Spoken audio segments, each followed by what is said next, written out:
এই ধরনের কোনো প্রতিরোধকে রক্ষা করার মতো ক্ষমতা মুর্শিদাবাদের জনতার রয়েছে। কারো শক্তি থাকলে মুর্শিদাবাদে গিয়ে প্রতিহত করতে পারে।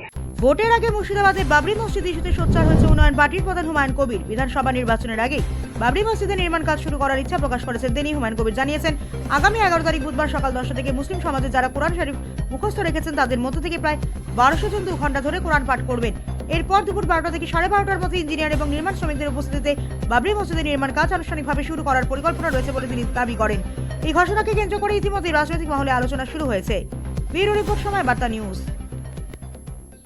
বিশ্ব হিন্দু রক্ষা পরিষদ তাদের যিনি সর্বভারতীয় সভাপতি, তিনি গতকাল একটি ভিডিও প্রকাশ করেছেন, বলেছেন যে বারাণসী থেকে কাতারে কাতারে হিন্দু তারা 11 তারিখে ঠিক সকাল 10টার মধ্যে আপনার ওই প্রস্তাবিত বাবরি মসজিদ সেখানে পৌঁছে যাবে এবং বাবরের নামে মসজিদ করার ক্ষেত্রে তারা সমস্ত রকম বাধা সেখানে তৈরি করবে।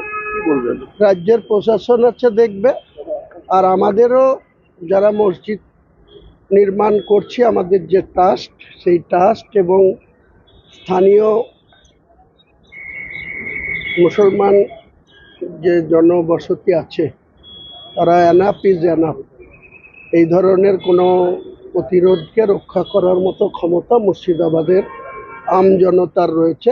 কারো শক্তি থাকলে মুর্শিদাবাদে গিয়ে প্রতিহত করতে পারে। একটা কমিউনাল সংঘাতের গন্ধ পাওয়া যাচ্ছে না?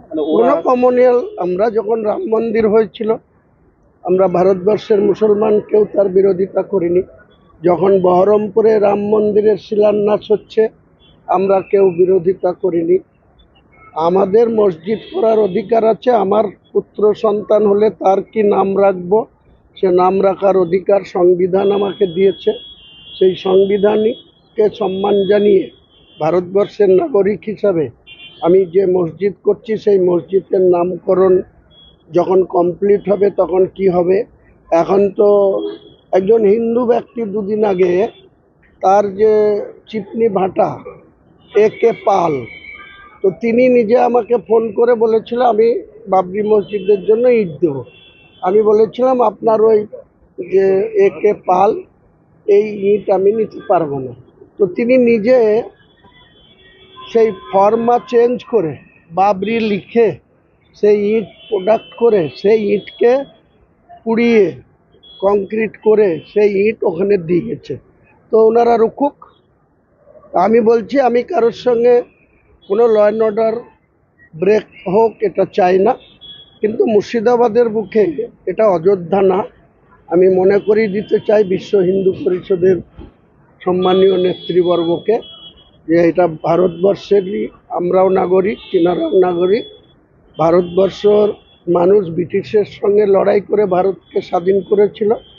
আমরা মুসলিম সমাজে বিলং করি, আমরা অমুসলিমদের সঙ্গে সম্পূর্ণ সম্প্রীতি রেখে সহযোগিতা করে ভাই ভাই হিসাবে মেনে চলতে চাই। কেউ যদি আমাদেরকে পাথর ছুঁড়ে আমি তাকে রসগোল্লা ছুঁড়ব না। হুমায়ুন, শেষ প্রশ্ন হচ্ছে, আপনার সঙ্গে নিউ টাউনের 5 তারা হোটেলে বৈঠকের পর মোহাম্মদ সেলিম দলের ভেতরে বাইরে বিভিন্ন জায়গাতে সমালোচিত হয়েছে এবং সিপিএম বা বামফ্রন্টের পক্ষ থেকে বলা হয়েছে ওটা ছিল মোহাম্মদ সেলিমের ব্যক্তিগত বৈঠক, ওর সঙ্গে বামফ্রন্টের কিন্তু এখনই জোট আলোচনার কোনো সম্পর্ক নাই। বামফ্রন্টের যেসব নেতৃবর্গ আজকে এসব কথা বলছেন তিনারা হয়তো জানেন না যে তিনাদের পলিট ব্যুরোর সদস্যরা যে মোহাম্মদ সেলিম শুধু একটি 5 তারা হোটেলেই আমার সঙ্গে দেখা করেননি, আরও 5 তারা হোটেলে দেখা করেছেন, ঘন্টার পর ঘন্টা আলোচনা করেছেন এবং এই সমালোচনার পরেও মোহাম্মদ সেলিমের সঙ্গে আমার কথা হয়েছে। তিনি এখনও বলছেন, অ্যাসোর করছেন যে তৃণমূলকে হারানোর জন্য তিনি আমাদের সঙ্গে থাকবেন। থাকলেও ওয়েলকাম, না থাকলেও হুমায়ুন কবিরের কিছু যায় আসে না। জনতা উন্নয়ন পার্টি ডাইরেক্টলি বলছি এই সরকারের বিরুদ্ধে এবং সাম্প্রদায়িক বিজেপিকে রক্ষার জন্য রাজনৈতিকভাবে আজকের দিনে পশ্চিমবাংলার মাটিতে নিজস্ব শক্তিতে 182টা আসনে লড়াই করার মতো শক্তি অর্জন করেছে এবং সেই লড়াই হবে।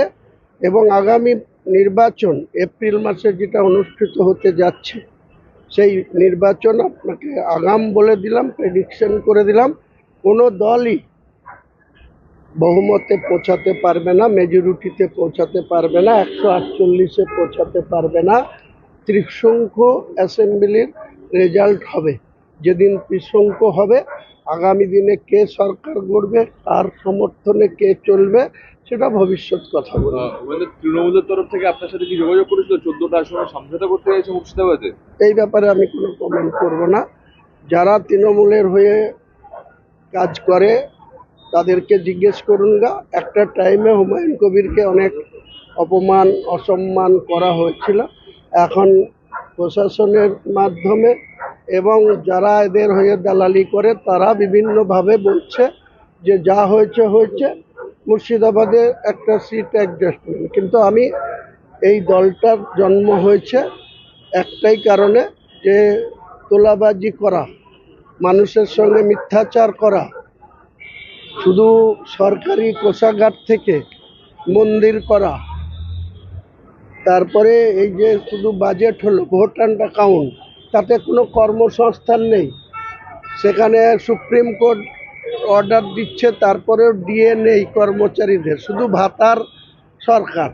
শুধু যারা আশাকর্মীরা 15,000 টাকা বেতনের দাবিতে কলকাতা আসতে হয়ে পুলিশের লাঠি খেতে হচ্ছে। আজকে তারা বড় বড় কথা বলছে, আগামী দিনে নির্বাচন আসতে দিন, এসবের সব জবাব বাংলার মানুষ দিয়ে দিবে। আর এই জবাব যখন পাবে তখন কে কার সঙ্গে থাকবে, কে কাকে সমর্থন করবে, সেটা বাংলার মানুষই সিদ্ধান্ত করবে।